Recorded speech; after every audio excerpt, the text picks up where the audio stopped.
Bismillahirrahmanirrahim. Alhamdulillahirabbil alamin.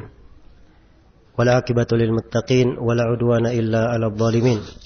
Asyhadu an la ilaha illallah wahdahu la syarikalah. Syahadatan arju biha an-najata yaumiddin. Wa asyhadu anna Muhammadan abduhu wa rasuluh. Sayyidul anbiya'i wal mursalin.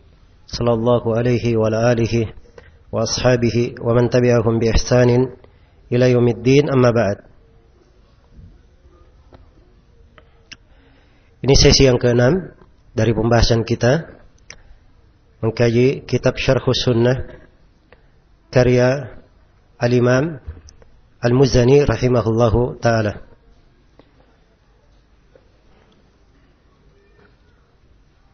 InsyaAllah ta'ala kita akan memasuki pembahasan baru berkaitan dengan keimanan seputar malaikat. Berkata Imam Al-Muzani rahimahullah di buku panduan halaman 13,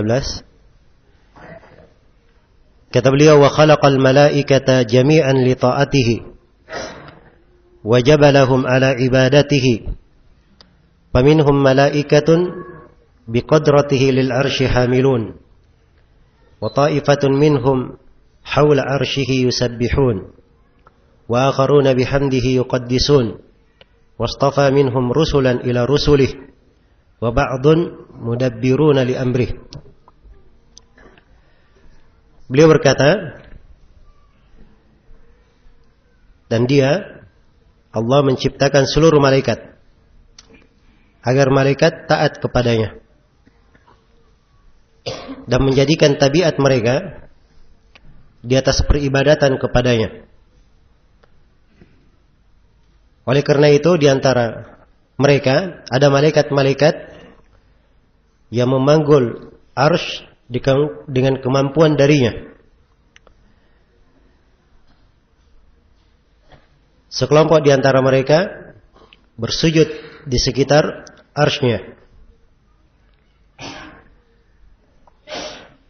Sedangkan malaikat yang lain mensucikannya dengan memujinya. Ya. Dan Allah memilih beberapa utusan di antara para malaikat kepada rasul-rasulnya, yaitu maksudnya rasul di dunia. Dan sebagian malaikat yang lain mengatur dengan perintahnya. Ini beberapa poin pembahasan berkaitan dengan keimanan terhadap para malaikat. Keimanan terhadap para malaikat adalah salah satu dasar pokok dari keimanan itu. Dia adalah rukun keimanan yang kedua. Iya. Karena di dalam hadits ketika Jibril bertanya kepada Nabi, wa mal iman, apakah itu iman? Maka Nabi menjawab, an tu'mina billahi wa malaikatihi. Engkau beriman kepada Allah dan beriman kepada malaikat-malaikatnya. Iya. Baik, di sini penulis rahimahullahu taala menjelaskan beberapa pembahasan seputar para malaikat. Yang pertama, penciptaan malaikat. Kata beliau, wa khalaqal malaikata jami'an li ta'atihi. Seluruh malaikat ya, diciptakan oleh Allah untuk taat kepadanya. Menunjukkan bahwa malaikat adalah makhluk, hamba-hamba yang dicipta oleh Allah Subhanahu wa ta'ala. Iya. Telah syahid di dalam hadits Aisyah riwayat Muslim, Rasulullah sallallahu alaihi wasallam bersabda, khuliqatil malaikatu min nur wa khuliqal jannu min marijim min nar wa khuliqa adamu mimma wusifa lakum. Sungguhnya malaikat dicipta dari cahaya dan jin dicipta dari marij yang berasal dari api, dan Adam diciptakan dari apa yang telah disifatkan kepada kalian, yaitu dicipta dari tanah Ya, dengan pensifatan tanah apa diterangkan di dalam Al-Qur'anul Karim. Iya. Maka malaikat adalah hamba-hamba makhluk-makhluk Allah Subhanahu wa taala. Iya. Ini dasar pembahasan yang hendaknya dipahami di pembahasan akidah. Kalau dia adalah makhluk Allah, berarti sama dengan hamba yang lainnya, tunduk kepada Allah, beribadah kepada Allah, dan makhluk tidak berhak untuk mendapatkan peribadatan. Bukan tempat untuk berdoa, bukan pula tempat untuk memohon, dan bukan pula tempat untuk bermunajat. Dia adalah makhluk sama dengan makhluk-makhluk yang lainnya, hamba-hamba Allah Subhanahu wa ta'ala yang harus beribadah kepadanya. Ini pembahasan yang pertama. Pembahasan yang kedua diterangkan oleh penulis tabiat malaikat. Kata beliau, wajabalahum ala ibadatihi. Dan Allah menjadikan tabiat mereka di atas peribadatan kepadanya. Iya. Di atas peribadatan kepadanya. Karena Allah Subhanahu wa ta'ala memang menciptakan mereka untuk beribadah. Iya.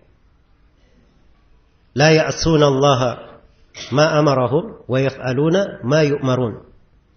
Mereka tidak pernah bermaksiat kepada Allah pada apa yang mereka diperintah, dan mereka selalu mengerjakan apa yang diperintahkan kepada mereka.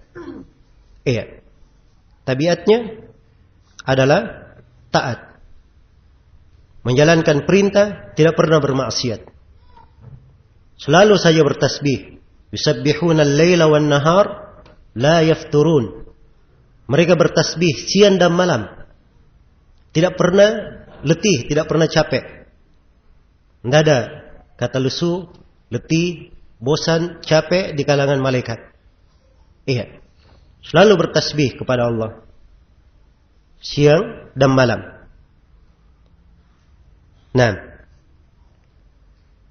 dan ada ayat-ayat yang lain yang menjelaskan bagaimana keadaan para malaikat dan ibadah para malaikat tersebut. Iya.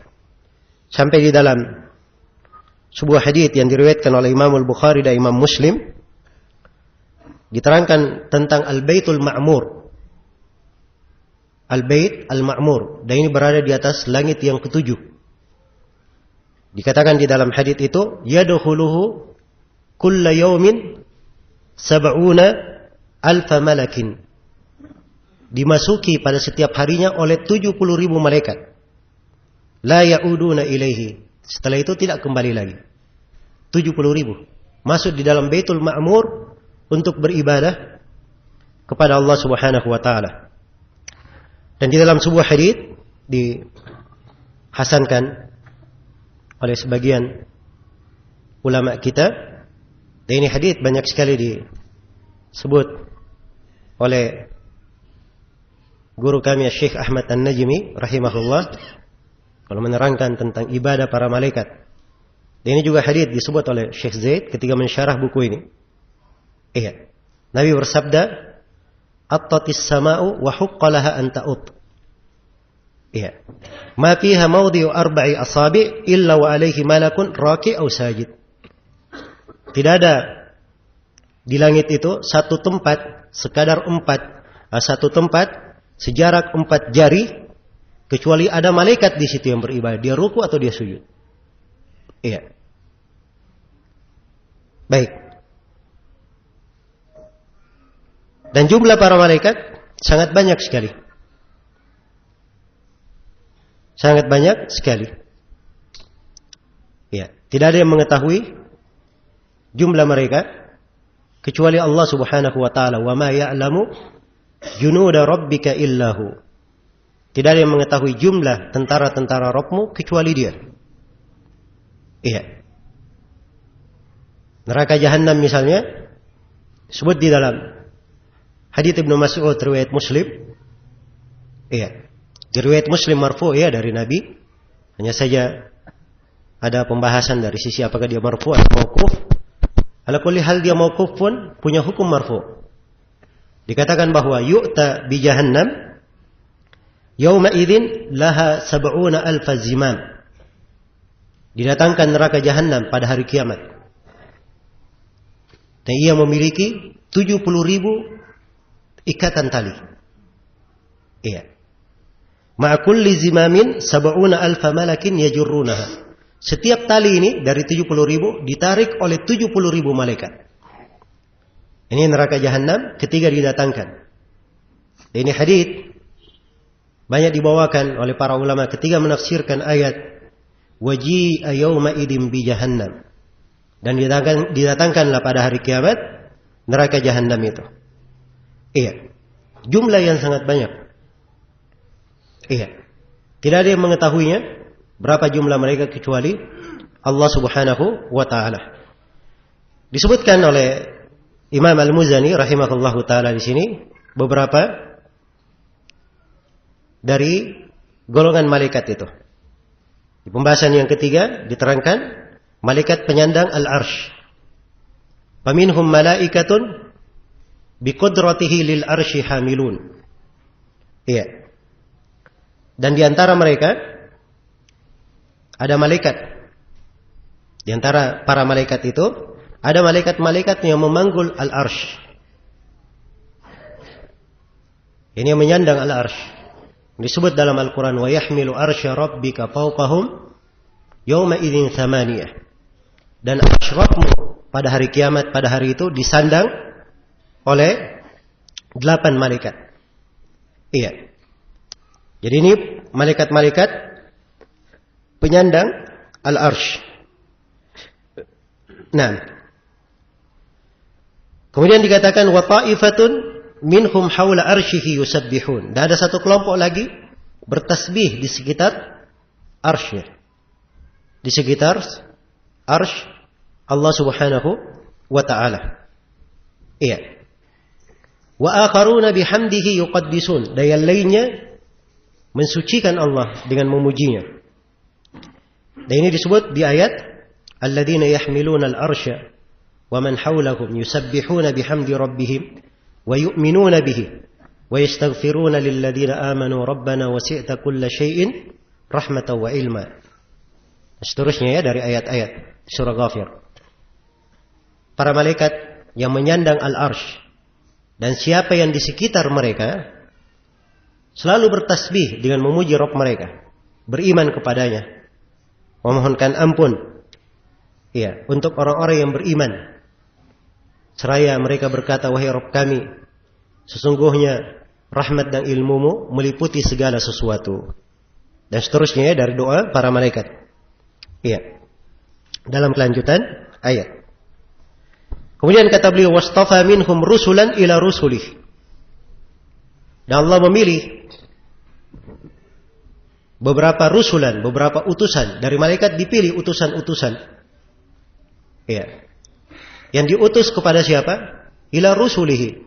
Kepada rasul-rasulnya juga. Yaitu rasul di mana? Di dunia. Iya. Ada utusan-utusan dari malaikat. Dan ini sebagaimana firman Allah Subhanahu wa taala di surah Fatir, alhamdulillahi fatiris samawati wal ard ja'ilil malaikati rusulan uli ajnihatin mathna wa thulatha wa ruba'. Segala puji hanya untuk Allah yang mengadakan langit dan bumi, menjadikan para malaikat itu sebagai rasul-rasul, memiliki sayap-sayap 2, 3, 4. Iya. Ini penetapannya sejumlah perkara di dalam ayat. Penetapan sejumlah perkara bahwa malaikat adalah rasul-rasul. Di antara mereka rasul-rasul, utusan-utusan. Dan malaikat memiliki sayap. Memiliki sayap. Dan Jibril alaihi salam, iya, sebut Jibril alaihi salam. Dan itu etika ya, para ulama menyebut malaikat yang merupakan utusan. Sebagaimana Nabi di dunia disebut alaihi salam, maka malaikat juga yang merupakan rasul disebut apa? Alaihi salam. Iya. Dan ini etika pembahasan disebut oleh Suyuti di dalam risalah beliau berkaitan tentang sifat-sifat para malaikat. Iya. Baik. Jadi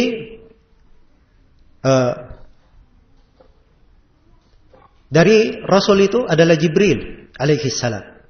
Tatkala dia adalah malaikat yang didekatkan di sisi Allah Subhanahu wa taala. Iya. Nabi Muhammad sallallahu alaihi wasallam pernah melihat Jibril 2 kali di atas wujud aslinya. Yaitu memiliki 600 sayap. Memiliki 600 sayap. Ya, dan ini menunjukkan besarnya makhluk Allah Subhanahu wa taala ini. Iya. Baik. Kemudian di akhir pembahasan Imam Al-Muzani rahimahullah menjelaskan, mengglobalkan beberapa malaikat yang lainnya. Kata beliau, ba'dun mudabbiruna li amri, dan sebagian yang lain ya, mengatur dengan perintahnya. Ini isyarat ya kepada adanya malaikat-malaikat lain. Ya, sebab malaikat itu banyak ya, tugas-tugasnya ada. Tugas-tugasnya ada. Ada malaikat penjaga neraka. Wa nadau ya maliku liyaqdi alaina rabbuk. Ya, orang-orang yang berada dalam neraka berteriak, memanggil malaikat Malik. Ya, supaya segera kami dimatikan, supaya tidak menanggung lagi siksaan.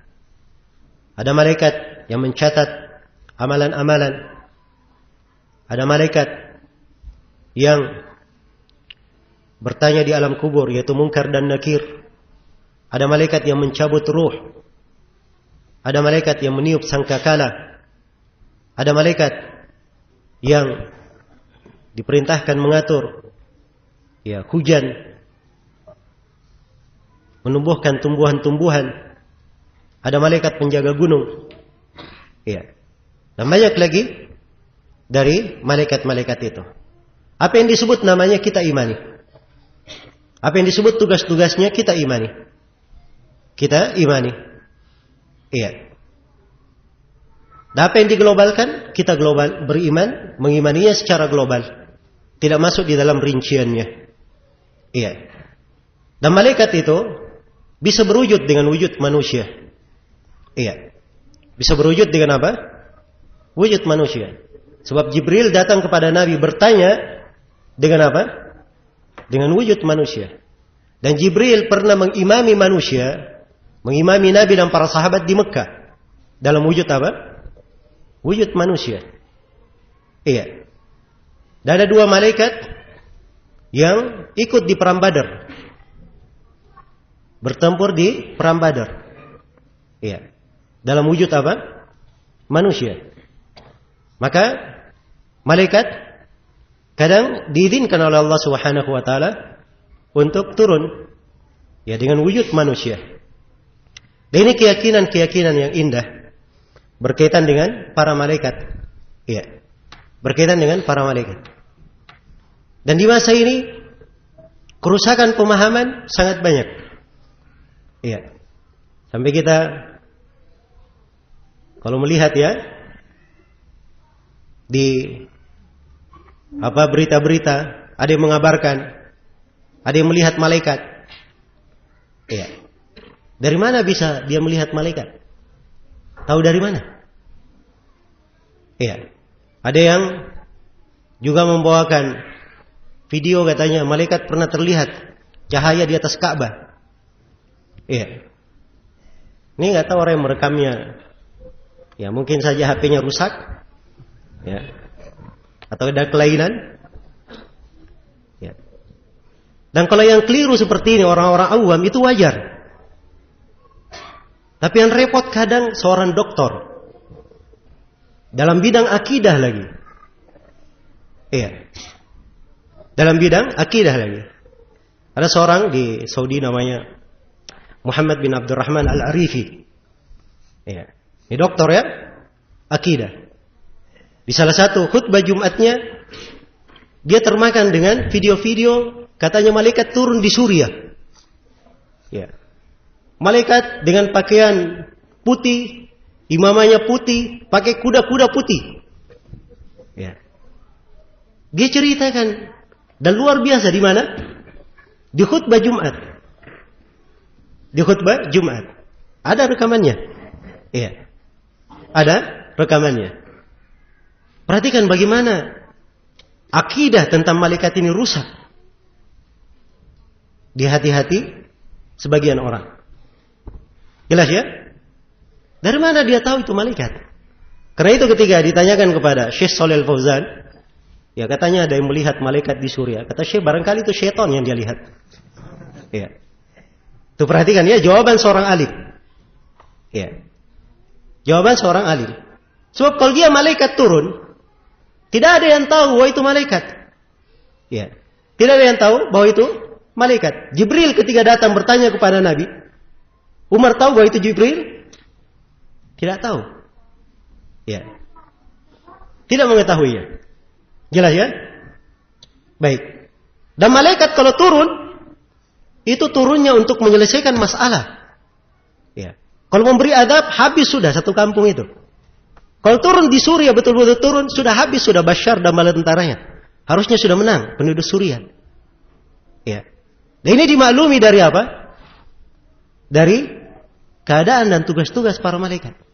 Karena itu kurangnya keyakinan yang seperti ini, subhanallah kadang memberikan apa? Kerusakan-kerusakan pemahaman. Apalagi di tengah fitnah yang seperti ini, perkembangan. Iya. Memang sebagian orang membawakan apa namanya? Video-video ada kelihatan orang pakai baju putih apa begitu. Ya, di Suriah. Nah. Dan semoga Allah Subhanahu wa taala merahmati kaum muslimin di Suriah. Ya, banyak kebaikan insyaallah taala untuk mereka. Tapi jangan bawakan kisah-kisah yang seperti ini. Ya. Jelas ya? Ini adalah hal-hal yang bertentangan dengan akidah. Bertentangan dengan akidah. Baik. Jadi saya ingin mengingatkan di sini, ya, betapa pentingnya seorang di masa ini mempelajari akidah, selalu mengulanginya. Ya, dan ini prinsip ya, rukun iman yang kedua. Keimanan terhadap para malaikat. Baik. Kemudian di pembahasan setelahnya, ya kita anggap selesai ya pembahasan seputar para malaikat. Penulis rahimahullahu taala sebutkan tentang penciptaan dan ujian terhadap Adam. Iya. Dan ini masih ada hubungannya sebenarnya dengan pembahasan keimanan kepada takdir yang telah diuraikan. Maka beliau uraikan di sini dan beliau singgung tentang Nabi Adam alaihi salam dan ujian yang menimpa beliau. Kata beliau, "Tsumma khalaqa Adama biyadihi wa askanahu jannatah." Kemudian Allah menciptakan Adam dengan tangannya dan menempatkan Adam di surganya. Wa qabala dzalika lil ardi khalaqah. Iya. Yang sebelumnya Allah telah menciptakan bumi. Wa nahahu an syajaratin qad nafadha qada'uhu alayhi bi akliha. Dan Allah telah melarang Adam terhadap sebuah pohon yang ketentuan Allah telah pasti kepada Adam bahwa Adam akan memakan buah pohon itu. Tsumma batalahu bima nahahu anhu minha. Lalu Allah menguji Adam dengan perkara yang Allah telah melarang Adam darinya. Tsumma sallata alaihi aduwahu fa'aghwahu 'alaiha. Kemudian Allah membuat musuh Adam berkuasa terhadap Adam lalu menggelincirkannya. Wa ja'ala aklahu laha ilal ardi sababa. Dan Allah menjadikan perihal Adam memakan buah pohon tersebut sebagai sebab penurunan Adam ke bumi. Iya. Fama wajada ila tarki akliha sabila wala anhu laha madhhaba. Maka Adam tidak mendapatkan sedikit pun jalan untuk dia memakan buah pohon tersebut dan tidak mendapatkan tempat untuk menghindar dari hal itu. Iya. Baik, ini pembahasan berkaitan dengan penciptaan Nabi Adam alaihissalam dan ujian terhadap beliau. Ya, kita garis bawahi ada 5 pembahasan. Pertama tentang penciptaan Nabi Adam alaihissalam. Ya. Baik, kata penulis, "Tsumma khalaqa Adama biyadihi." Kemudian Allah mencipta Nabi Adam dengan tangannya. Iya. Dan ini diterangkan di dalam Al-Quranul Karim. Ketika Allah berfirman kepada iblis, "Malaka alla tasjuda lima khalaqatu biyadai." Kenapa engkau tidak sujud kepada siapa yang aku cipta dengan kedua tanganku? Iya. Maka terdapat penetapan bahwa Adam adalah makhluk dari makhluk-makhluk Allah. Iya. Dan siapa saja yang merupakan keturunan Nabi Adam, berarti semuanya adalah apa? Makhluk Allah Subhanahu wa taala. Ciptaan Allah Subhanahu wa taala. Iya. Ini adalah dasar pokok. Dasar pokok. Iya. Berlaku untuk seluruh makhluk. Seluruh nabi dan rasul adalah makhluk Allah Subhanahu wa taala. Iya, termasuk nabi kita Nabi Muhammad sallallahu alaihi wasallam. Namun dari sebagian orang-orang sufi kadang berlebihan berkaitan dengan hak nabi kita sallallahu alaihi wasallam. Ya, macam-macam lah yang mereka bahasakan. Nabi Muhammad dicipta dari cahaya. Ya. Seluruh makhluk dicipta dari nur Muhammadiyah. Ya. Kalau ditanya apa dalilnya? Apa haditsnya? Oh iya, ada haditsnya. Diriwayatkan oleh Abdul Razzaq. Ya. Baca aja Musannaf Abdul Razzaq itu dari awal sampai akhir. Ya. Sampai 100 tahun pun tidak akan dapat riwayat itu. Jelas ya? Gampang membuat kedustaan. Iya. Dan Nabi sallallahu alaihi wasallam sendiri sudah menerangkan bahwa beliau adalah anak dari seorang perempuan. Ya, anak dari seorang perempuan. Ya. Dan beliau sendiri sallallahu alaihi wasallam telah mengingatkan, "La tutruni kama atratin nasara Isa bin Maryam." Jangan kalian berlebihan dalam menyanjungku sebagaimana orang-orang Nasara berlebihan dalam menyanjung Isa bin Maryam. Fa innama ana 'abd. Sesungguhnya aku hanyalah seorang hamba. Faqulu Abdullahi wa rasuluh. Katakanlah bahwa Nabi Muhammad adalah hamba Allah dan Rasulnya. Iya. Tidak boleh berlebihan. Baik. Maka ini dasarnya dari keyakinan diterangkan oleh penulis. Dari keyakinan yang lain di penciptaan Adam. Adam diciptakan dengan tangan Allah. Allah menciptakannya langsung dengan kedua tangannya. Iya. Dan terdapat penetapan sifat tangan bagi Allah Subhanahu wa taala. Sesuai dengan kemuliaan dan kebesaran Allah Subhanahu wa taala. Kita terapkan 3 kaidah yang telah kita pelajari. Kalau disebutkan sifat tangan, kewajiban kita yang pertama menetapkan sifat tangan ini sesuai dengan kemuliaan dan kebesaran Allah Subhanahu wa taala. Kemudian yang kedua, iya, ketika kita mendengar sifat tangan ini, maka itu artinya kita tidak boleh menyerupakan tangan Allah dengan apa? Tangan-tangan makhluk. Laisa kamitslihi syai'. Allah tidak serupa dengan suatu apapun. Kemudian kewajiban kita yang ketiga, kita tidak boleh mempertanyakan, iya, tentang kaifiatnya, tentang pembagaimanaan tangan tersebut. Ini kewajibannya dalam setiap sifat-sifat Allah Subhanahu wa taala. Baik. Dan ini sudah kita uraikannya sebagai kaidah.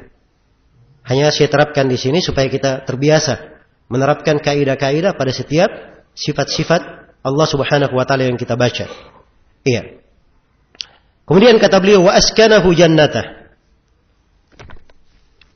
Wa askanahu jannatah. Dan Allah telah menempatkan Adam di surganya. Iya. Telah menempatkan Nabi Adam alaihi salam di surga. Ya. Sebelum turun ke bumi, Nabi Adam berada di dalam surga. Iya. Dan surga yang Nabi Adam alaihi salam dikeluarkan darinya, itulah surga nanti yang akan dimasuki oleh Adam untuk kali berikutnya dan dimasuki oleh keturunannya yang merupakan penduduk surga. Iya. Dan ini adalah pendapat yang dipegang oleh jumhurul ulama. Iya. Baik. Kemudian kata beliau rahimahullah, dan ini pembahasan yang kedua, wa qabla dzalika lil ardi khalaqah. Ya. Penulis menerangkan bahwa penciptaan bumi sebelum penciptaan Adam alaihi salam. Sebab Nabi Adam dicipta dari apa? Dicipta dari tanah. Iya. Dicipta dari tanah. Nah, dan penciptaan langit dan bumi itu lebih dahulu. Lebih dahulu.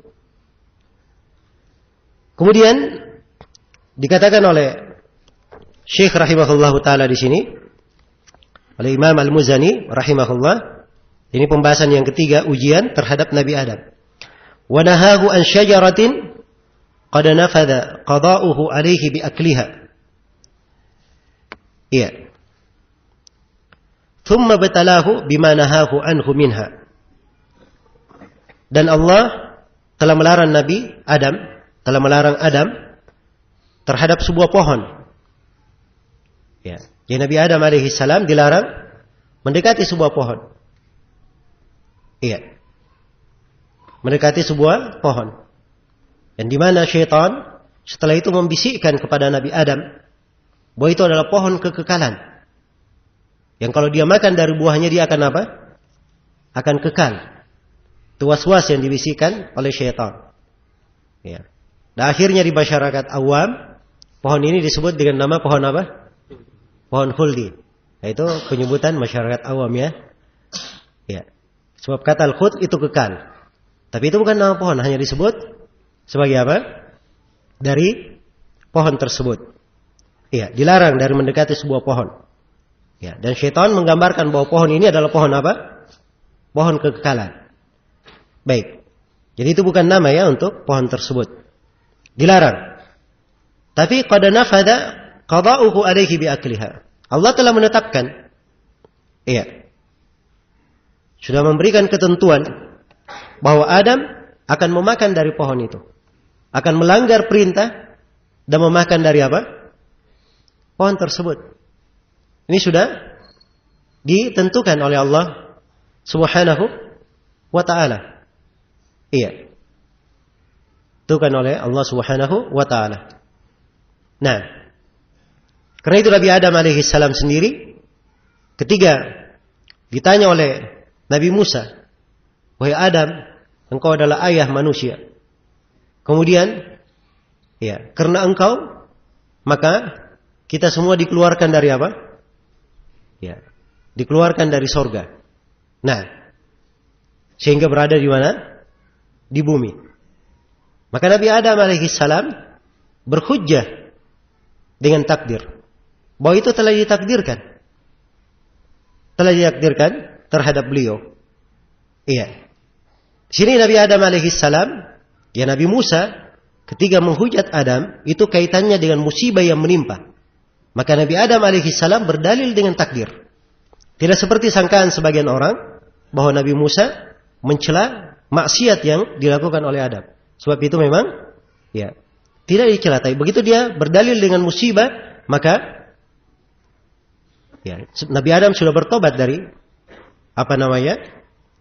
perbuatan beliau memakan pohon itu dan sudah diampuni untuk Nabi Adam. Karena itu tidak mungkin Nabi Musa mengangkat masalah tersebut. Ya. Nabi Musa mengangkat pembahasan tentang apa? Musibah yang menimpa. Maka Nabi Adam berhujjah dengan takdir. Ya, dan ini cocok ya. Sebab seorang hamba ketika jatuh di dalam maksiat, dia tidak boleh berhujjah dengan takdir. Tidak boleh berhujjah dengan apa? Takdir. Tapi ketika kena musibah, iya, dia berhujjah dengan takdir. Ini sudah ketentuan Allah. Iya, sudah takdir Allah. Tapi kalau maksiat, tidak boleh berhujjah dengan apa? Tidak boleh berhujjah dengan takdir.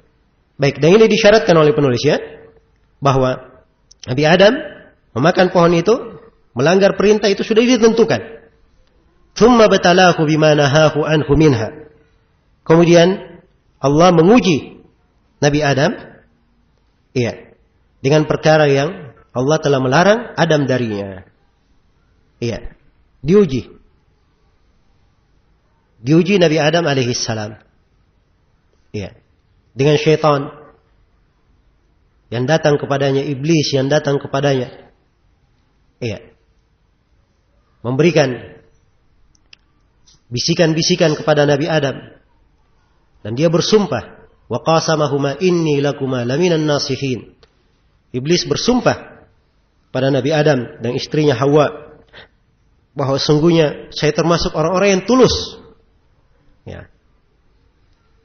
Perhatikan ya, bagaimana iblis itu. Ya, kalau ada bahasa, oh saya tulus, saya jujur, ya jangan tertipu dengan apa? Tertipu dengan kalimat. Lihat apa yang dia ajak itu. Kalau yang dia ajak itu sudah benar, ya barulah boleh diperiksa dia tulus atau tidak. Tapi kalau ajakannya adalah ajakan yang keliru, ya maka tidak ada urusan masalah tulus atau tidak tulus. Jelas ya? Dan ini pelajaran-pelajaran yang indah, supaya kita mengerti tentang makar-makar dari syaitan. Dan di sini penulis rahimahullahu taala menjelaskan bagaimana syaitan itu, iya, dibuat berkuasa terhadap Nabi Adam. Ya, dan ini saya poinkan di poin yang keempat, bahaya dari syaitan. Iya. Kita mengambil darinya pelajaran bahaya syaitan itu. Tsumma sallata alaihi aduwahu fa aghwahu 'alaiha. Kemudian Allah membuat musuh Adam, yaitu syaitan, berkuasa terhadap Adam. Fa aghwahu 'alaiha, lalu menggelincirkan Adam di atasnya. Iya. Beliau tergelincir dengan memakan pohon tersebut, memakan buah dari pohon tersebut. Iya. Dan inilah dari bahaya syaitan. Perhatikan syaitan ini ya, iblis ini, dia musuh dari semenjak apa? Semenjak ayah kita Nabi Adam alaihissalam. Iya. Dan hidup hingga hari ini masih hidup. Iblis memiliki bala tentara. Iya. Jadi kalau dikatakan pengalaman berperang, ya, tidak ada yang lebih hebat dari siapa? Dari iblis. Iya. Makar-makar, tipu daya, tidak ada yang lebih hebat darinya. Sudah sekian lama dia hidup. Ya. Karena itu harus kita ketahui bahayanya. Ya, dan di dalam Al-Quran Allah telah mengingatkan, inna syaitana lakum aduun fattakhiduhu aduwa. Sesungguhnya syaitan itu bagi kalian adalah musuh. Hendaknya kalian terus-menerus menganggapnya sebagai musuh. Iya. Perhatikan ya, diingatkan, dinyatakan bahwa syaitan adalah musuh. Setelah itu Allah perintah kita untuk selalu menjadikan syaitan sebagai musuh. Selalu, setiap saat kita mengingat bahwa ini musuh syaitan. Ya, jelas ya? Harusnya lebih dahsyat kehati-hatiannya dari seorang yang kalau dia berada di sebuah tempat, ya, dan dia sudah tahu akan mendapat serangan musuh, maka dia selalu waspada. Nah, ini syaitan menyerangnya, mengalir bersama darahnya, ya, menyerang seorang hamba bersama setiap detak nafasnya. Kita tidak boleh lalai darinya. Iya. Baik. Dan syaitan, kalau kita berbicara tentang bahaya-bahaya syaitan, makar-makarnya, trik-trik syaitan dalam menyesatkan manusia, ini pembahasan yang panjang ya. Cuman saya ingin ingatkan di sini. Iya. Bahwa dari kisah Nabi Adam alaihissalam, ya, digelincirkan oleh syaitan, terdapat pelajaran untuk anak-anak Adam. Dan seorang mukmin mengambil pelajaran. Ya. As-sa'id man itta'adha bi ghairihi. Seorang yang beruntung itu adalah orang yang mengambil pelajaran dari apa yang menimpa orang lain. Dari apa yang menimpa orang lain. Iya. Dan kalau dia sudah tahu ada lubang di situ, seorang mukmin tidak mendekati hal yang bisa membahayakannya. Baik. Kemudian dikatakan oleh penulis rahimahullahu taala, ya, dan ini penjelasan pembahasan yang kelima, ketentuan bahwa Adam akan diturunkan ke bumi. Tsumma ja'ala aklahu laha ilal ardi sababa. Kemudian dijadikan Iya.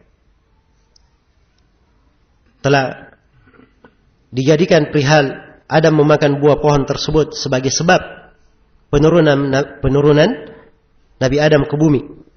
Iya. Fama wajada ila tarki akliha salila. Fama wajada ila tarki akliha sabila. Maka Adam tidak mendapatkan sedikit pun jalan untuk tidak memakan pohon tersebut. Ini sudah merupakan takdir dan ketentuan Allah berlaku. Iya. Nabi Adam pasti akan memakannya. Jelas ya? Wala anhu laha madhhaba. Dan juga dia tidak akan mendapatkan tempat untuk menghindari hal tersebut. Baik. Jadi ini beberapa pembahasan yang berkaitan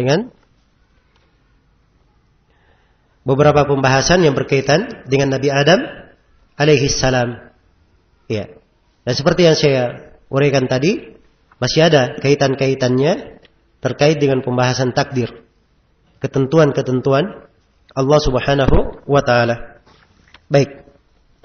Kemudian di pembahasan berikutnya, kata penulis rahimahullahu taala, ini pembahasan tentang penciptaan sorga dan neraka serta amalan penduduk sorga dan penduduk neraka. Kata penulis, "Tsumma khalaqa lil jannati min dzurriyyatihi ahlan. Fahum bi a'maliha bi masyiatihi amiluna wa bi qudratihi wa bi iradatihi yanfuduna." Iya. Kemudian Allah telah menciptakan penghuni sorga dari keturunan Adam. Iya. Jadi dari keturunan Nabi Adam alaihi salam telah diciptakan penduduk sorga itu. Telah diciptakan penduduk sorga. Iya. Demikian pula, ya, penduduk neraka telah diciptakan dari keturunan Nabi Adam. Siapa yang menjadi penduduk neraka? Baik. Kata penulis, "Tsumma khalaqa lil jannati min dzurriyyatihi ahlan." Kemudian Allah telah menciptakan penghuni sorga dari keturunan Adam. Fahum bi a'maliha bi masyiatihi amilun. Maka mereka melakukan amalan-amalan mereka sesuai dengan kehendaknya. Wa bi qudratihi wa bi iradatihi yanfudun. Iya. Serta menjalani hal tersebut sesuai dengan kemampuan dan keinginan Allah Subhanahu wa ta'ala. Iya. Sini pembahasan yang pertama, ketetapan adanya sorga dan penghuni sorga. Ya, Allah telah menciptakan sorga itu. Dan sorga adalah dari makhluk Allah Subhanahu wa ta'ala. Makhluk yang dicipta untuk kekal. Dicipta untuk apa? Untuk kekal. Karena itu dikatakan khalidina fiha abada. Mereka kekal di dalam sorga itu selama-lamanya. Iya. Dan sorga juga diciptakan untuknya penghuni. Dari anak Adam ada penghuninya. Iya. Ketika seluruh dari anak Adam yang ditetapkan sebagai penghuni sorga sudah masuk ke dalam sorga, sorga itu masih lapang dan masih luas. Iya. Maka Allah memunculkan makhluk-makhluk yang mengisi kekosongan sorga itu. Mengisi kekosongan dari sorga tersebut. Maka telah diciptakan untuk sorga itu, ya, penghuninya. Dan dari keturunan Nabi Adam alaihi salam telah ditetapkan siapa yang merupakan penduduk sorga. Iya. Siapa yang merupakan penduduk sorga.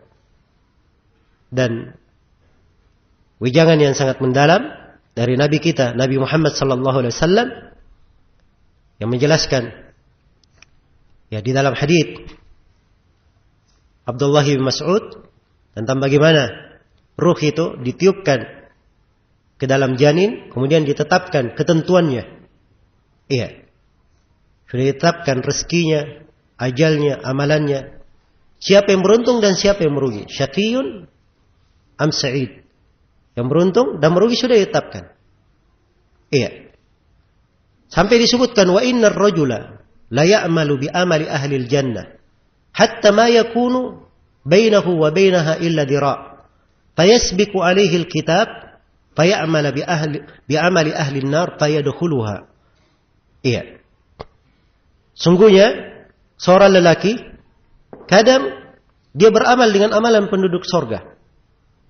Masya Allah. Amalannya baik, amalan penduduk sorga.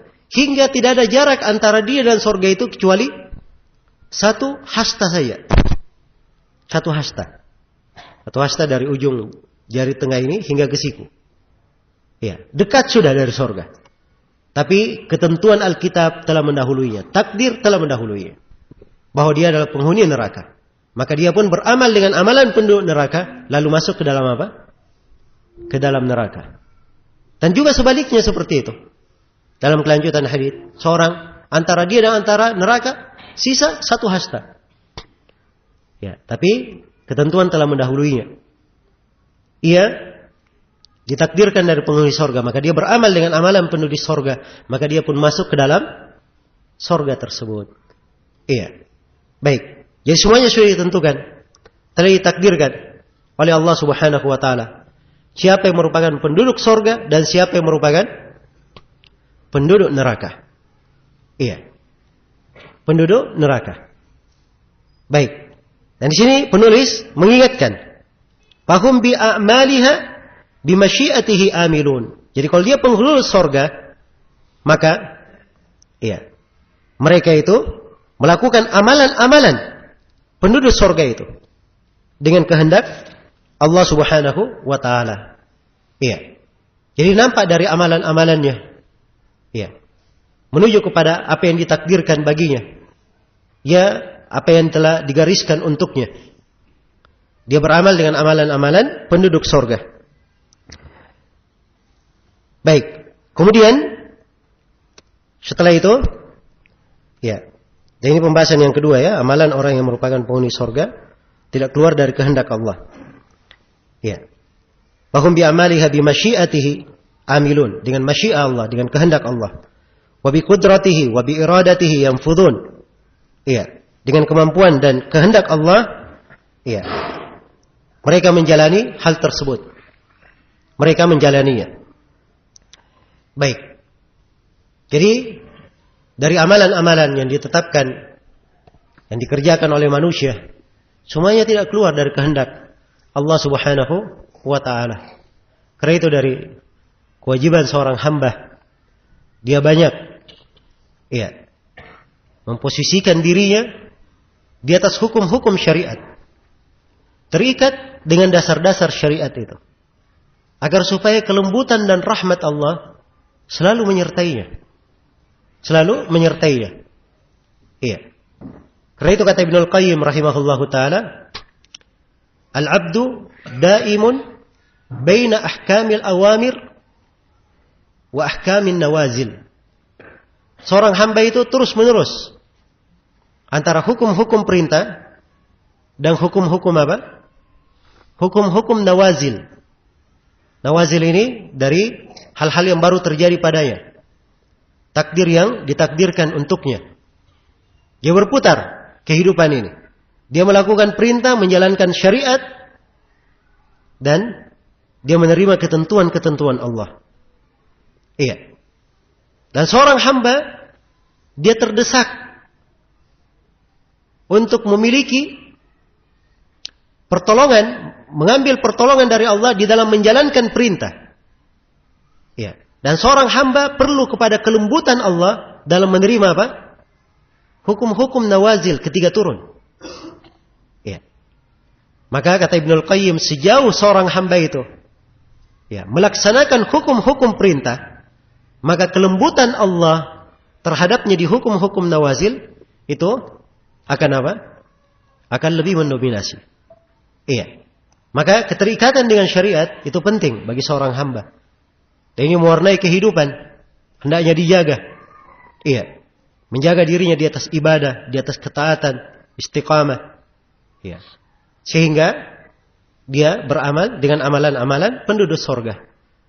Dan banyak sekali dalil-dalil dalam Al-Quran dan Sunnah Rasulullah SAW diterangkan amalan-amalan penduduk surga itu. Iya. Amalan-amalan apa? Penduduk surga. Ini pembahasan yang sangat luas. Penduduk surga ada amalan-amalannya, ada sifat-sifatnya. Iya. Ada ciri-cirinya. Menuju kepada surga ada jalan-jalannya. Ini semuanya wajib dikenal oleh seorang hamba. Kalau dia memang jujur menginginkan apa?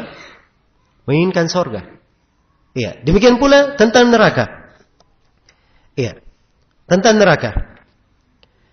Kata penulis rahimahullah, wa khalaqa min dzurriyyatihi lin-nari ahlan. Juga Allah telah menciptakan penghuni neraka dari keturunan Adam. Iya. Fa khalaqa lakum a'yunan la yubsiruna biha. Maka Allah menciptakan mata-mata untuk mereka yang tidak mereka gunakan untuk melihat. Wa adhanan la yasma'una biha. Menciptakan telinga-telinga yang tidak mereka pakai untuk mendengar. Wa quluban la yafqahuna biha. Dan menciptakan hati-hati yang tidak mereka gunakan untuk berfikir. Iya. Fahum bidzalika anil huda mahjubun. Sehingga dengan sebab itu mereka terhalangi dari hidayah. Wa bi a'mali ahli an-nari bisabiqi qadarihi ya'malun. Dan berdasarkan takdir yang telah terdahulu, mereka beramal dengan amalan-amalan penghuni neraka. Iya. Sini penulis terangkan dua pembahasan lain. Iya. Yaitu ketetapan adanya neraka dan penghuni neraka. Neraka sama dengan surga. Telah dicipta oleh Allah Subhanahu wa taala. Iya, dan memang dicipta untuk kekal. Dicipta untuk apa? Untuk kekal. Iya. Dan ini dari makhluk-makhluk Allah yang memang dicipta untuk apa? Untuk kekal, tidak akan sirna. Iya. Dan ada 8 makhluk yang memang dicipta untuk apa? Untuk kekal. Kita sudah menyinggung berapa? Sudah menyinggung pembahasan arsy, sudah menyinggung pembahasan kursi. Iya. Ini sekarang surga, neraka. Berarti sudah berapa? Sudah 4. Sudah kita singgung juga al-lauh, lauhul mahfuz. Sudah disinggung juga apa? Al-qalam. Hah? Apa? Sebentar. Ya. Barakallahu fiik. Berarti sekarang sudah berapa? Sudah 6. Kalau ditambah dengan ajabud danab, tulang ekor manusia, dan ditambah dengan ruh, maka semuanya ada berapa? Ada 8. Makhluk yang dicipta untuk kekal. Iya. Jelas ya? Ini 8 dari makhluk dicipta untuk kekal. Kalau ingin mudah mengingatnya, hafal 2 bait syair yang disebut oleh As-Suyuti. Kata beliau, "Thamaniyatun hukmul baqa'i ya ummuha minal khalqi wal bakuna fi hayyizil adami. Hiyal arsyu wal kursiyyu jannatun wa narun wa ajabun wa arwahun kadzal lauhu wal qalami." Ini semuanya berapa? Semuanya 8. Ya. Baik.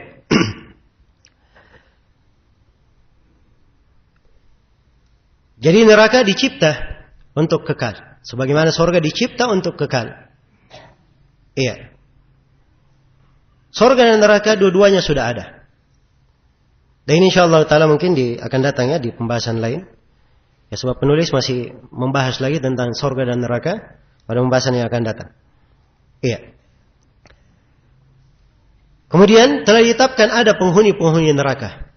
Siapa yang dipastikan menjadi penghuni neraka? Iya. Apakah penghuninya yang ditetapkan kekal di dalamnya? Iya. Atau penghuni neraka, dia sebenarnya penghuni sorga, tetapi disiksa di dalam neraka sesuai dengan apa? Kadar dosa-dosa dan kesalahannya. Semuanya masuk dalam takdir dan ketentuan Allah Subhanahu wa ta'ala. Baik. Jadi kalau dia adalah penghuni neraka, maka fakhalaqa lahum a'yunan la yubsiruna biha. Diciptakan untuk mereka mata-mata. Mereka tidak pakai untuk melihat. Sebab ini sifat siapa? Sifat penghuni neraka. Walaqad dara'na li jahannama katsiran minal jinni wal ins. Lahum qulubun la yafqahuna biha. Walahum a'yunun la yubsiruna biha. Walahum adanun la yasma'una biha. Ulaika kal an'ami bal hum adall. Sungguh kami telah memenuhi neraka Jahannam itu, ya, dengan dari kalangan jin dan manusia. Ya, mereka memiliki hati-hati tapi tidak dipakai untuk memahami. Ya, memiliki mata-mata tidak dipakai untuk melihat. Memiliki telinga-telinga tidak dipakai untuk mendengar. Mereka ini bagikan hewan-hewan ternak, bahkan lebih sesat. Ya, lebih apa? Lebih sesat. Baik. Jadi kalau dia penghuni neraka, ditakdirkan untuknya, diciptakan dia punya mata tidak dipakai mendengar, telinga tidak dipakai, punya mata tidak dipakai melihat, telinga tidak dipakai mendengar. Ya, punya hati tidak dipakai apa? Memahami. Ya, dan ini sifat-sifat apa? Sifat-sifat penghuni neraka. Iya. Dan itu sifat-sifat pembangkang yang menolak ajaran para nabi dan para rasul. Summum bukmun umyun fahum la ya'qilun. Iya. Tuli, bisu, buta, dan mereka tidak apa? Tidak melihat.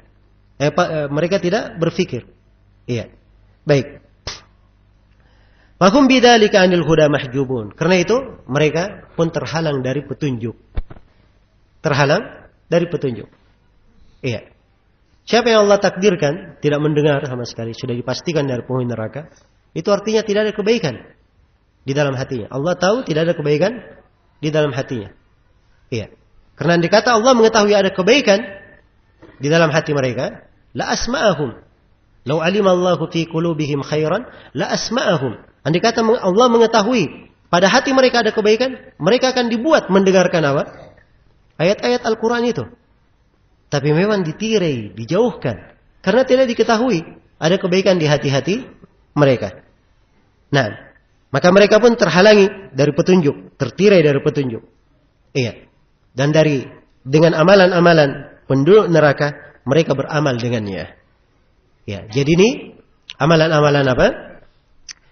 Orang-orang yang merupakan penduduk neraka yang telah ditakdirkan oleh Allah Subhanahu wa taala.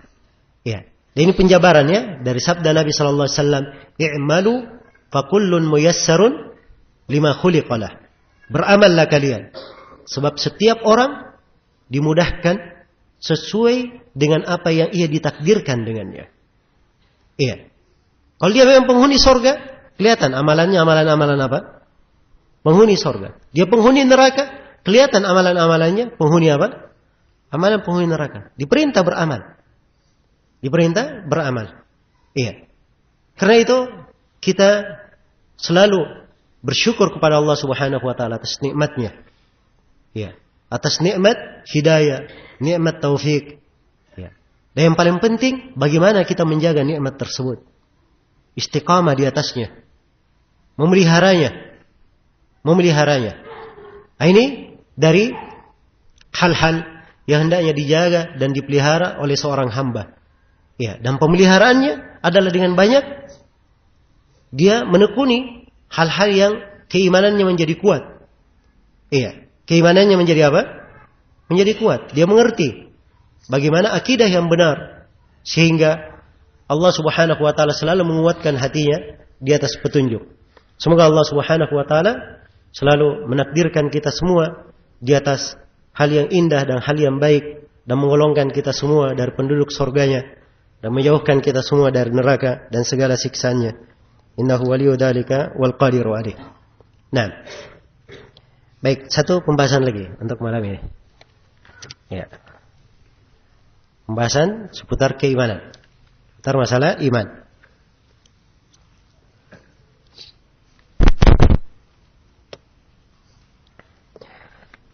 Kata penulis rahimahullahu taala, wal imanu qaulun wa amal. Dan iman itu adalah ucapan dan amalan.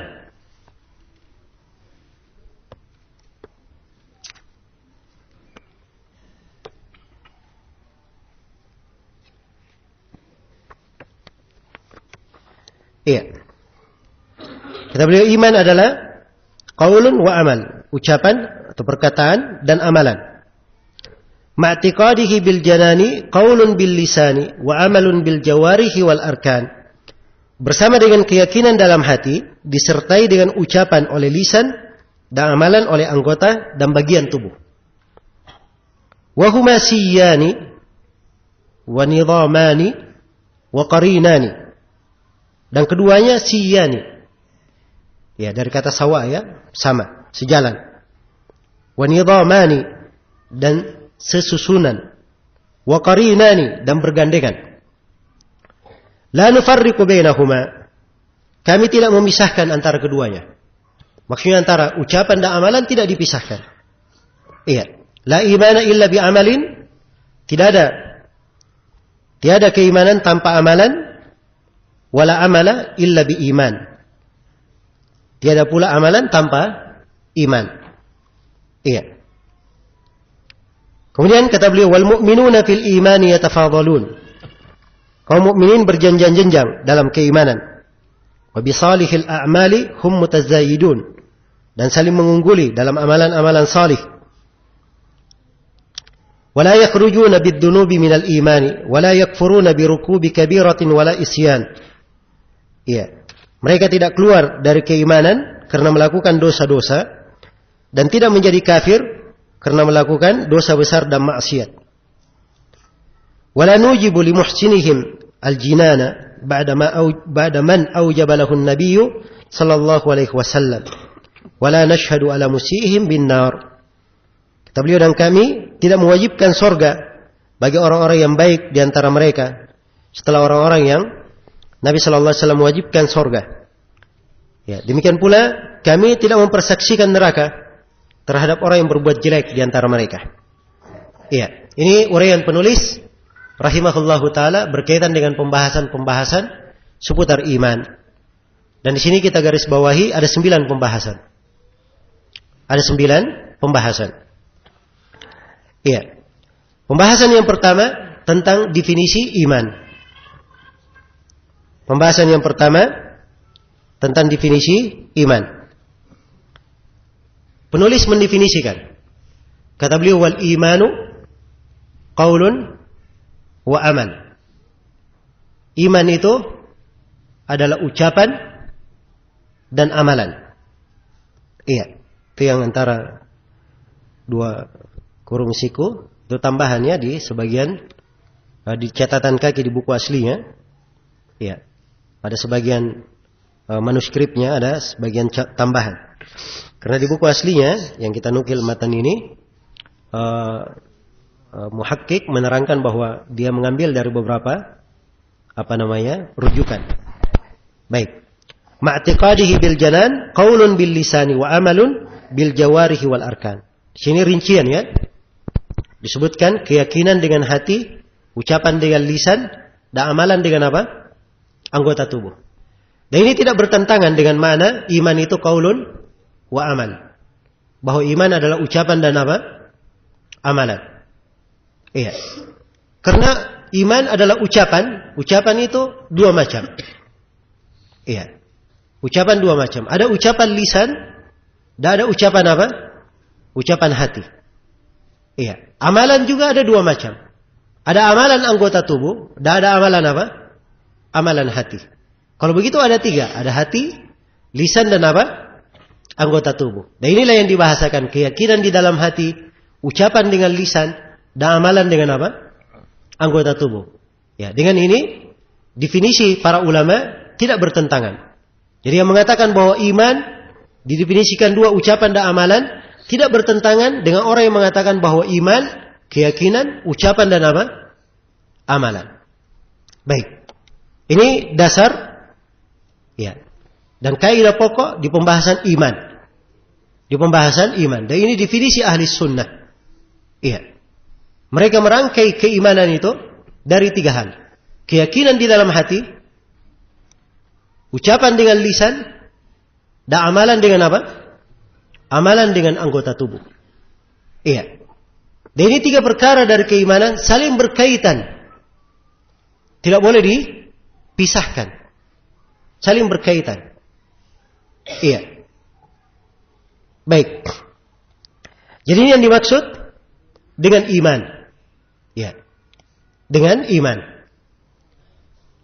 Baik, kita akan terangkan beberapa dalil yang menunjukkan Ya, bagian-bagian dari keimanan ini.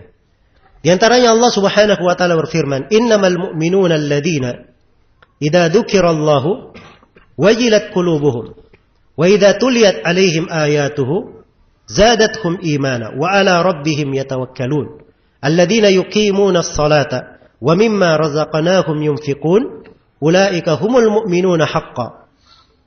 Sungguhnya orang-orang yang beriman itu adalah orang-orang yang apabila disebut nama Allah, bergetarlah hati-hati mereka. Apabila dibacakan ayat-ayatnya, mereka bertambah keimanan. Dan kepada Rabbnya mereka bertawakal. Itu orang-orang yang menegakkan salat. Dan terhadap rezeki yang diberikan, mereka menginfakkan.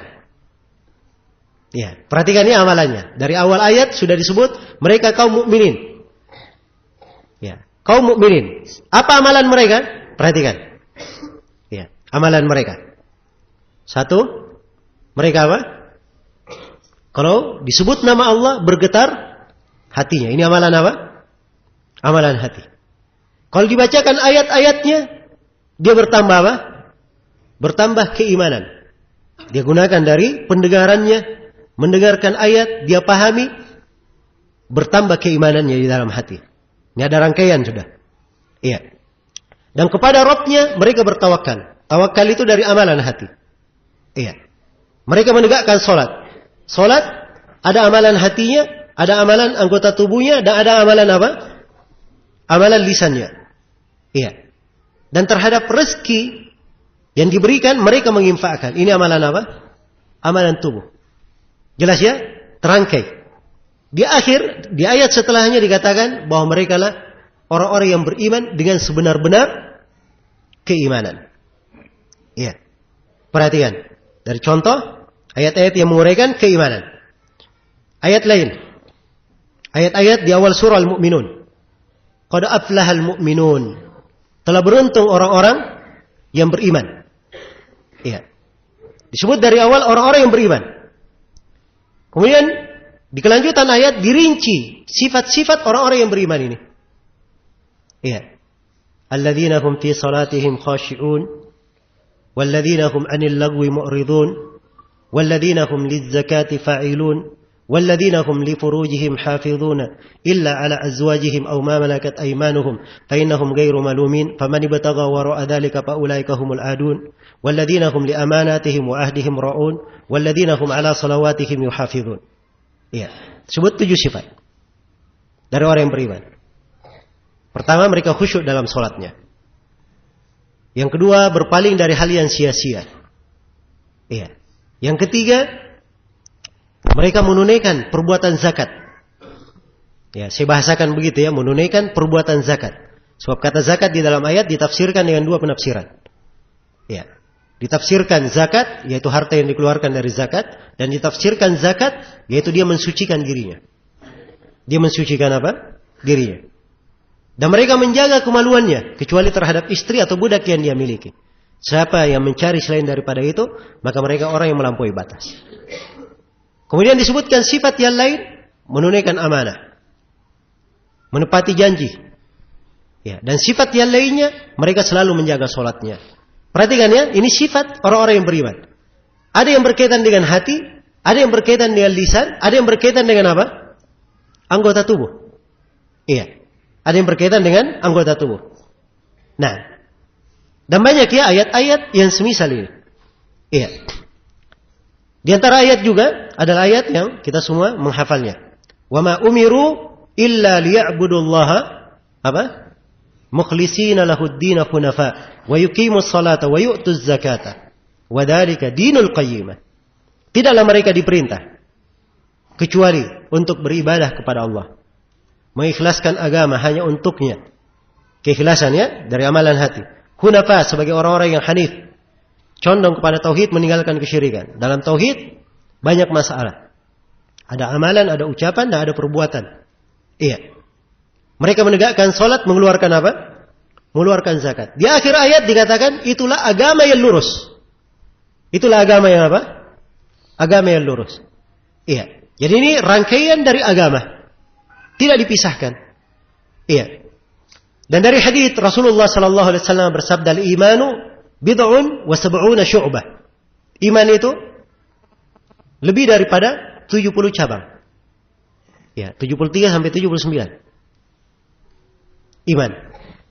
A'laha qaulu la ilaha illallah. Yang paling tingginya ucapan la ilaha illallah. Wa adnaha imatatul adza 'anit thariq. Yang paling bawahnya adalah menyingkirkan gangguan dari jalan. Wal haya'u syu'batun minal iman. Rasa malu bagian dari keimanan. Jadi Nabi terangkan bahwa iman itu memiliki banyak cabang. Dari cabang-cabangnya diberi 3 contoh. Yang mewakili yang lainnya. Ya, contoh yang pertama ucapan la ilaha illallah. Contoh yang kedua menyingkirkan gangguan dari jalan. Ini apa ini? Ucapan, amalan atau keyakinan? Amalan. Rasa malu bagian dari keimanan. Ini apa? Rasa malu. Ini bagian dari amalan hati, rasa malu itu. Ya, jelas ya? Amalan hati. Sebab rasa malu di dalam hati. Kalau tidak ada rasa malunya dalam hati, tidak kelihatan di badannya. Ya, kalau dia punya rasa malu di dalam hati, ya terlihat. Kadang memerah mukanya, kadang gerak-geriknya kelihatan dia malu. Dan ini dari amalan apa? Amalan hati. Baik. Jadi ini 3 cabang keimanan mewakili cabang-cabang keimanan yang disebut oleh Nabi lebih dari 70 itu. Jelas ya? Baik. Maka ini gambaran secara global tentang keimanan. Dan di sini beliau tegaskan. Bersama dengan keyakinan, harus ada ucapan dengan lisan. Dan amalan dengan apa? Amalan dengan anggota tubuh. Iya. Dan ini yang ingin saya ingatkan di sini. Bahwa amalan itu masuk dari rangkaian apa? Masuk dalam rangkaian keimanan. Iya. Amalan masuk dalam rangkaian keimanan. Tidak boleh dipisahkan. Iya. Tidak boleh dipisahkan. Banyak syubhat di masa ini. Apalagi di masa-masa belakangan ini. Iya. Karena ulah dari sebagian orang. Menyibukkan manusia. Keluar dari takrirat yang disebut oleh as-salaf. Di pembahasan iman. Ya sebenarnya kalau kaum muslimin. Umat Islam hanya membaca akidah as-salaf. Itu sudah cukup ya. Ya. Tapi yang menjadi masalah kadang ada sebagian orang tidak mengerti kadar dirinya. Ya, berbicara tentang pembahasan iman, berbicara tentang pembahasan ya, hukum-hukum terhadap penamaan mukmin atau kafir atau yang semisal dengan itu. Ya. Tidak didukung dengan kaidah-kaidah yang tepat. Kaidah-kaidah syar'i. Ya, sehingga muncul ucapan-ucapan yang menyelisih kaidah ahli sunnah. Seperti ucapan yang mengatakan bahwa ya, amalan itu adalah syarat kesempurnaan dalam iman. Ya. Ini kalimat banyak ya dipakai. Dan sebagian orang tidak paham apa masalahnya. Ya. Dianggap bahwa kritikan para ulama terhadap kalimat ini itu kembali kepada apa? Dikaitkan dengan masalah ya kesempurnaan pada imam itu secara umum. Ya, dan ini pemahaman-pemahaman perlu diluruskan. Saya tegaskan kembali bahwa iman terangkai dari berapa? 3 hal. Ucapan dengan lisan, keyakinan dalam hati, dan amalan dengan apa? Anggota tubuh. Itu keimanan. Iya. Di dalam keimanan ada kewajiban-kewajiban. Ada sunnah-sunnah. Iya. Itu betul dalam keimanan. Jelas ya? Ada kewajiban-kewajiban, ada faraid, ada sunan. Ya. Di dalamnya ada hudud, batasan-batasan. Sebagaimana yang diuraikan oleh as-salaf. Jelas ya? Tapi mereka tidak membahasakan bahwa amalan adalah syarat kesempurnaan. Iya. Sebab ini bahasanya yang diucapkan oleh orang-orang murji'ah. Sebagaimana yang ditegaskan oleh Syekh Shalih Al-Fauzan, Syekh Abdul Aziz Ar-Rajihi, bahwa ini dari ucapan siapa? Kelompok murji'ah. Iya. Maka memasukkan kalimat-kalimat yang seperti ini mengaburkan pembahasan apa? Pembahasan akidah. Ya karena itu, pahami pokoknya. Dan dasar dari apa? Dasar dari keimanan. Bahwa keimanan terangkai dari 3 hal ini. Jangan bikin bahasa bahwa amalan adalah syarat kesempurnaan. Katakan bahwa amalan dari keimanan. Itu yang diucapkan oleh as-salaf. Iya. Jangan membawakan kalimat-kalimat yang akan mengaburkan permasalahan. Baik, saya akan bacakan beberapa dari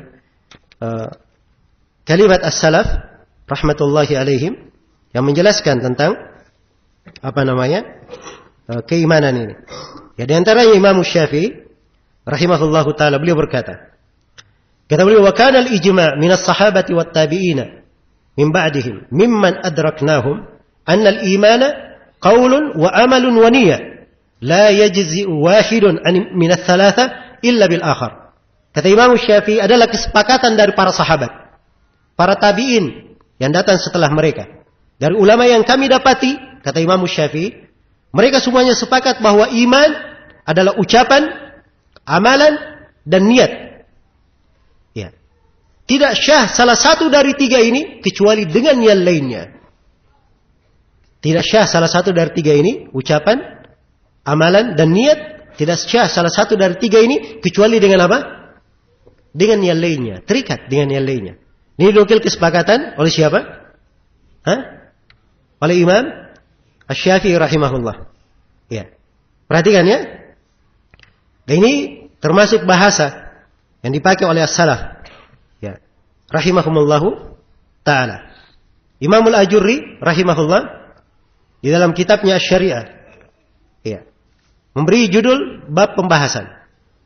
Kata beliau, bab al-qaul bi anna al-imana tasdiqun bil qalb wa iqrarun bil lisan wa amalun bil jawarih la yakunu mu'minan illa bi an tajtami' fihi hadhihi al-khisal ats-tsalath. Kata beliau, bab penegasan ucapan bahwa iman itu pembenaran dengan hati, penetapan dengan lisan, amalan dengan anggota tubuh. Dan seorang tidak menjadi mukmin kecuali kalau terkumpul tiga hal ini. Kecuali kalau terkumpul apa? Tiga hal ini. Ya, perhatikan ya. Dari bahasa-bahasa para ulama kita. Nah, dan berkata Ibnu Battah rahimahullahu taala, ya, beliau memberi judul bab di dalam kitab beliau Al-Ibana, ya. Kata Ibnu Battah rahimahullah, ya, bab bayanil iman wa fardihi. Bab penjelasan iman itu apa dan kewajiban iman. Wa annahu tasdiqun bil qalbi wa iqrarun bil lisan wa amalun bil jawarihi wal harakat. Bahwa iman itu adalah pembenaran dengan hati, penetapan dengan lisan, dan amalan dengan anggota tubuh dan gerakan. La yakunul abdu mu'minan illa bihadhihi tsalath. Seorang hamba tidak dianggap beriman kecuali dengan tiga hal ini. Perhatikan ya bahasa-bahasa para ulama mengikat dan merangkai apa? Pembahasan iman. Jangan dipisahkan. Iya. Jelas ya? Karena itu membawakan kalimat-kalimat bahwa amalan adalah syarat kesempurnaan. Iya. Adalah syarat kesempurnaan. Iya. Ini bukan dari bahasa-bahasa yang dipakai oleh as-salaf rahimahumullah. Harus dijauhi hal-hal yang seperti ini di pembahasan akidah. Iya, di pembahasan akidah. Dan sebagian anak muda yang menulis di pembahasan iman ini, ya, banyak membuat keributan di mana-mana. Ya, di masa kita ini sudah ditegur oleh ulama-ulama kita supaya diam saja. Ya, berhenti menulis. Para as-salaf sudah menulis. Ya. Tapi kadang sebagian orang tidak tahu diri, masih saja menulis. Akhirnya apa? Yang terjadi keributan. Balbala. Ya. Ribut di mana-mana. Sampai di Indonesia saja dimasukkan masalah ini. Dimasukkan masalah ini. Ya, apa hubungannya sebuah daurah diisi, dihadiri oleh dai-dai, kemudian ditegaskan bahwa buku yang membela fatwa lajnah daimah, ya, itu adalah buku yang batil dari huruf alifnya sampai huruf ya. Kok dimasukkan masalah ini kepada dai-dai lagi? Ya. Padahal dia sendiri yang mengucapkan, itu sudah jelas keliru di dalamnya. Disalahkan oleh para ulama besar. Ya. Dan heran. Hal yang mengherankan, yang mengkritik Ali Hasan Al-Halabi, ya, dari para ulama besar, Syekh Shalih Al-Fauzan, Syekh Abdullah Al-Gudayyan, ya, dan sudah keluar fatwa lajnah daimah mentahdir dua bukunya dalam masalah iman. Demikian pula Syekh Rabi', Syekh Shalih As-Suhaimi, iya, bahkan situsnya yang disebut dengan Kullus Salafiyin, beliau sebut sebagai situs yang masybuh, yang tidak jelas. Iya. Kemudian yang mengkritiknya juga Syekh Ahmad An-Najmi, Syekh Ubaid Al-Jabiri. Ini ulama besar. Sebagian dari mereka sudah berdakwah, Ali Hasan Al-Halabi belum lagi lahir. Ya. Ketika para ulama berbicara, tiba-tiba muncul ta'assub, hanya membela satu orang ini saja dan mengabaikan ucapan dari para ulama yang membela akidah. Ini bukan hal yang layak bagi seorang yang apa? Mengenal sunnah. Bagi seorang yang mengenal sunnah. Maka harus dipahami apa itu sunnah dan bagaimana ulama as-sunnah di dalam menyikapi. Ya, dan ini penjagaan terhadap akidah harus dipahami. Bukan suatu hal yang keliru bagi seorang mukmin yang berkeyakinan dengan keyakinan ahli sunnah. Dia membela akidah tersebut dan membiarkannya, menjelaskan kalau ada yang keliru di dalamnya, ada yang bersalah. Sebab ini bentuk pembelaan terhadap akidah. Ya, dan itulah para ulama kita di dalam apa? Menjaga akidah as-salaf. Ya, dari masa ke masa pasti akan ada dari para ulama yang selalu menjaga dan membela akidah tersebut. Baik. Kemudian di sini Imam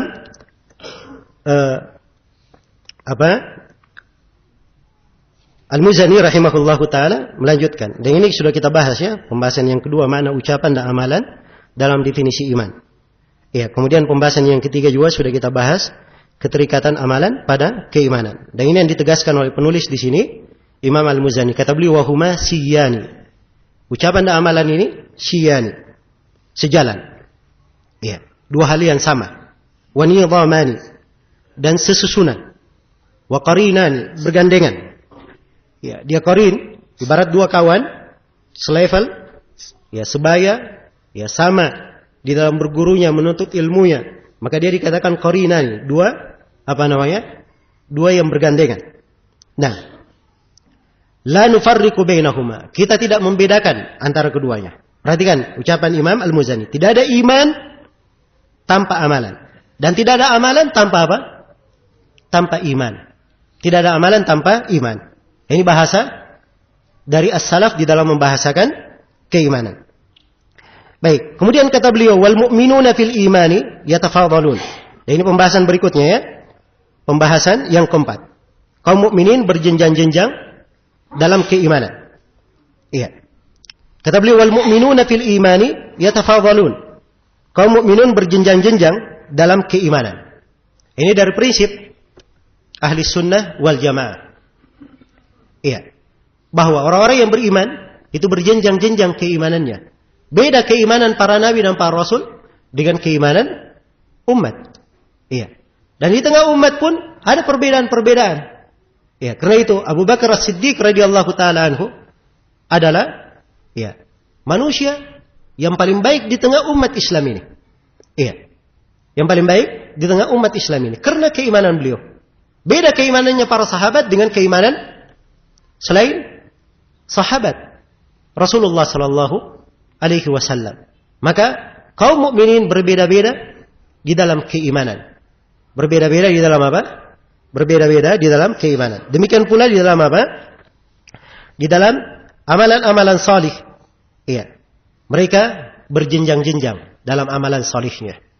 Iya. Dan di sini ada kelanjutan penegasan kaidah di kalangan ahli sunnah bahwa iman itu bisa bertambah dan bisa apa? Bisa berkurang. Iman bisa bertambah dan bisa berkurang. Iya. Jadi kalau kita simpulkan sebagaimana yang dikatakan oleh Imam Al-Barbahari, ya siapa di dalam pembahasan iman, dia meyakini bahwa iman itu adalah keyakinan dalam hati. Yang kedua ucapan dengan lisan. Yang ketiga amalan dengan anggota tubuh. Yang keempat bertambah dengan ketaatan. Yang kelima berkurang dengan kemaksiatan. Maka dia sudah benar keyakinannya dalam masalah apa? Masalah iman. Dia sudah keluar dari seluruh penyimpangan orang yang menyimpan di pembahasan apa? Di pembahasan iman. Iya. Baik. Jadi ini yang disebut dengan keimanan. Dan keimanan bisa bertambah dan bisa berkurang. Dalil-dalil yang menunjukkan bahwa iman itu bisa bertambah dan bisa berkurang banyak ya di dalam Al-Quranul Karim.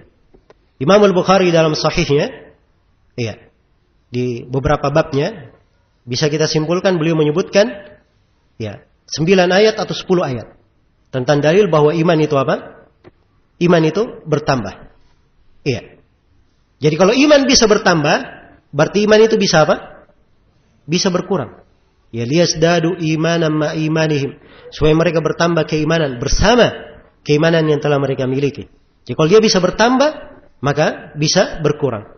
Dan Rasulullah sallallahu alaihi wasallam telah mengingatkan, ya, man ra'a minkum munkaran falyughayyirhu bi yadihi.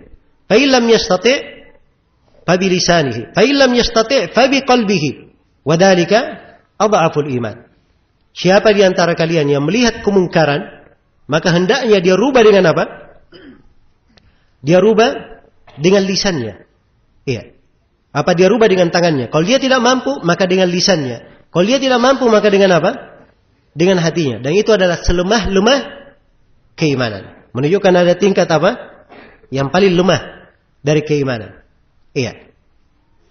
Baik. Dan banyak lagi ya dalil-dalil yang menunjukkan bahwa iman itu bisa bertambah dan bisa berkurang. Iya. Kemudian kata beliau, wa bisalihil a'mali hum mutazayidun. Dan dengan amalan-amalan yang salih, iya, mereka saling mengungguli. Nah, ini menunjukkan bahwa keimanan itu bertambah dengan ketaatan. Ini pembahasan yang kelima. Ya, sebab-sebab bertambahnya keimanan itu banyak. Ini pembahasan luas ya, termasuk pembahasan indah juga. Sebab-sebab apa? Bertambahnya keimanan. Iya. Di antara sebab pertambahan keimanan, ya, adalah mempelajari tauhid. Yang kedua, mempelajari asmaul husna dan sifat-sifat Allah. Kemudian yang ketiga, di antara sebab yang menambah keimanan adalah dia menuntut ilmu agama. Menuntut dan mempelajari ilmu agama. Kemudian yang keempat, dari hal yang menambah keimanan, dia memperbanyak dari membaca Al-Quran. Demikian pula berzikir. Dia berdakwah di jalan Allah Subhanahu wa ta'ala, berakhlak dengan akhlak yang mulia. Berakhlak dengan akhlak yang mulia. Ini semuanya dari hal-hal yang menambah keimanan. Iya. Dan banyak lagi perkara-perkara, kalau ingin dilihat, dia adalah perkara yang menambah keimanan. Nah, apalagi kalau saya ingatkan tadi ya, di sudut pembahasan, iman itu memiliki apa? Cabang-cabang. Ada cabang-cabang keimanan. Ya, ini ada buku-buku bagus ya, bisa dibaca di dalam hal ini. Kelihatannya buku Syekh Abdurrahman bin Nasir As-Sa'di sudah dicetak ya, tentang pohon keimanan, Syajaratul Iman. Ringkas tapi berbobot, menguraikan cabang-cabang keimanan itu. Ya, dan kalau ingin meluas, buku Imamul Baihaqi, Syu'abul Iman. Ini memang beliau tulis buku ini untuk menguraikan cabang-cabang keimanan. Iya, cabang-cabang keimanan. Tapi saya bukunya agak besar ya. Dicetak belakangan ini dalam 8 jilid. Ya, dengan sanad-sanadnya. Baik.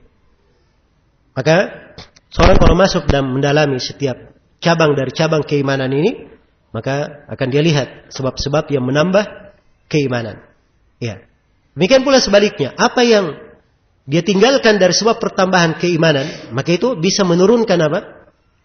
Menurunkan keimanannya. Iya. Dan di sini subhanallah di pembahasan keimanan ini banyak sekali mana-mana yang indah. Iya. Tatkala saya berikan satu contoh ya bagi orang yang belajar akidah.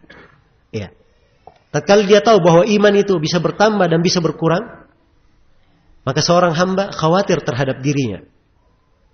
Dia tahu bahwa hatinya ini ya adalah antara dua jari dari jari jemari Allah Subhanahu wa taala. Dibolak-balikkan sesuai dengan kehendak Allah Subhanahu wa taala. Iman bertambah dan berkurang.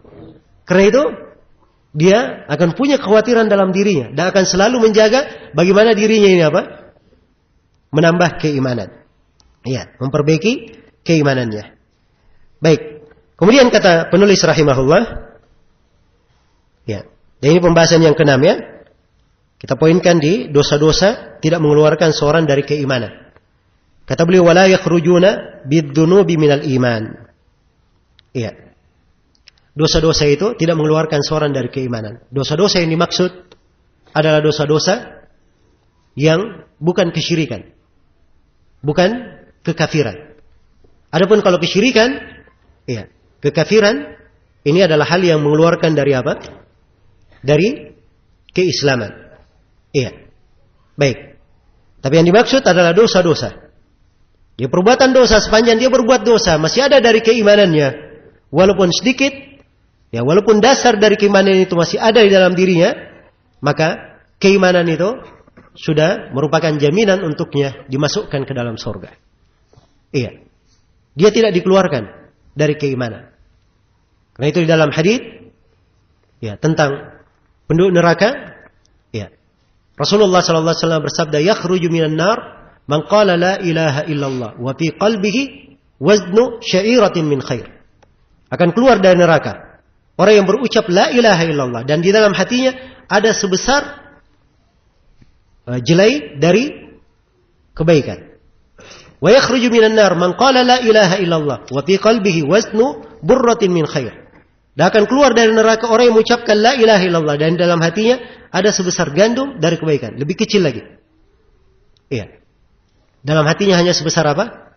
Sebiji gandum dari kebaikan. Kemudian kata Nabi, "Wa yakhruju minan nar man qala la ilaha illallah wa fi qalbihi waznu darratin min khair." Dan akan keluar dari neraka orang yang berucap la ilaha illallah dan di dalam hatinya ada seberat darrah dari kebaikan. Darrah ini biji yang terkecil di masa itu. Jelas ya? Baik. Maka biji yang kecil ini dari kebaikan ada di dalam hatinya. Dengan ini ia masih dikeluarkan dari api neraka. Dibebaskan dari api neraka, dimasukkan ke dalam apa? Ke dalam sorga. Karena itu pelaku dosa besar tidak dikeluarkan dari keimanan. Tidak dikeluarkan dari keimanan.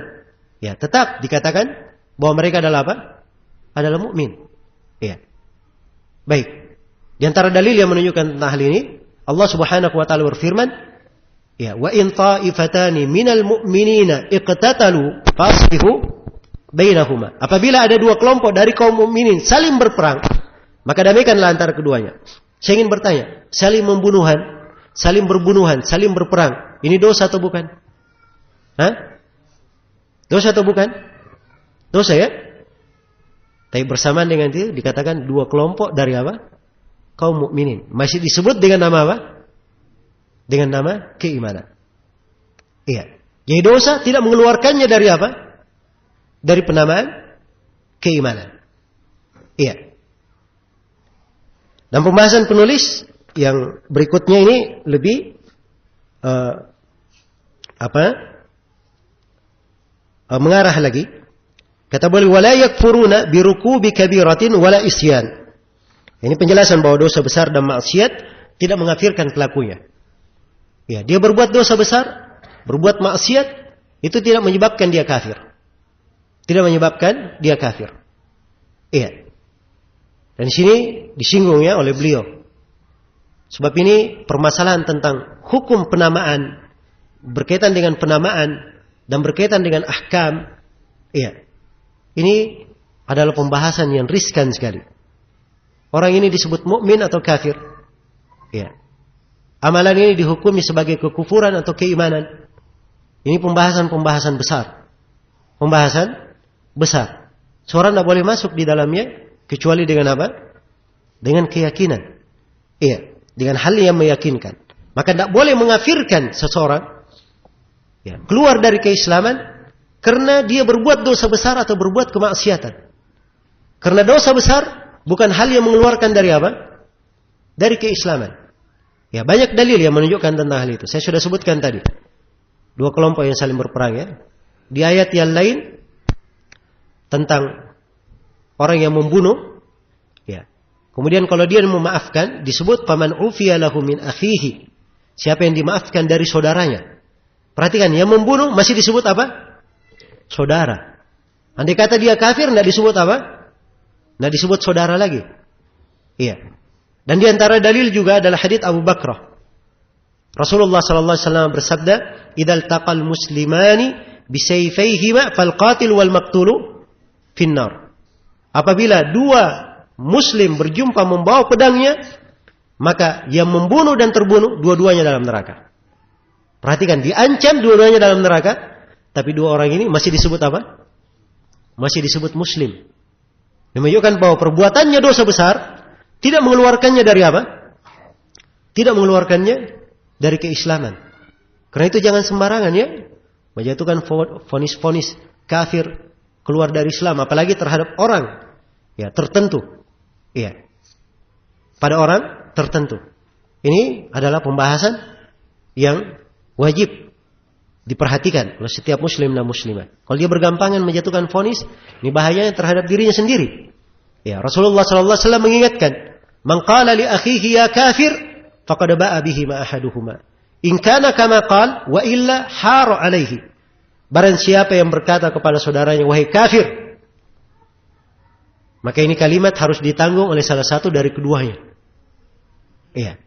Kalau tidak seperti yang dia katakan, kalau seperti yang dia katakan tidak ada masalah. Tapi kalau tidak, keadaannya tidak seperti yang dia katakan, maka ini kalimat akan kembali kepada dirinya sendiri. Itu. Karena itu hati-hati ya. Iya.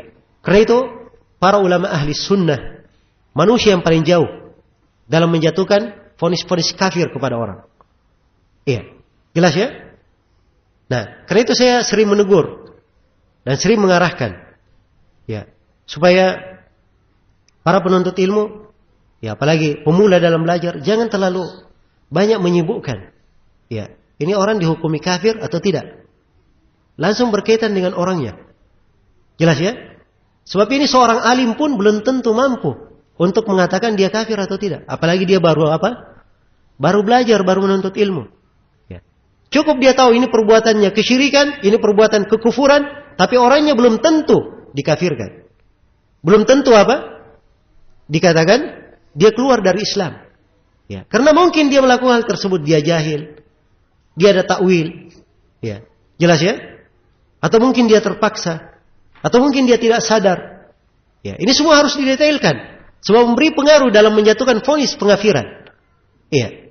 Vonis pengafiran. Karena itu, ya para ulama itu menjaga lisan mereka dari kalimat apa? Menjatuhkan vonis kepada seorang dengan hukum kafir kecuali ya apabila dibangun di atas dasar yang jelas dari Al-Quran dan As-Sunnah. Dan tidak ada yang mampu seperti ini kecuali siapa? Orang-orang yang berilmu. Iya. Karena itu para penuntut ilmu, para pemula jangan masuk di dalam pembahasan-pembahasan yang seperti ini. Jelas ya? Apalagi kalau dengan pembahasan itu dia ribut ya. Dengan manusia, ribut dengan orang-orang yang tidak orang-orang awam yang kadang karena kejahilan menyebabkan mereka jauh. Ya, apabila banyak dari manusia di masa ini kalau diajari, diajak, dinasihati dengan bagus, insya Allah menerima. Karena asalnya mereka tidak kenal tuntunan yang benar. Ya, maka harus diperbaiki uslub dan cara ya di dalam mengajak manusia kepada kebaikan. Baik, ini diantara dalil-dalil yang menunjukkan bahwa dosa besar dan maksiat tidak mengkafirkan pelakunya.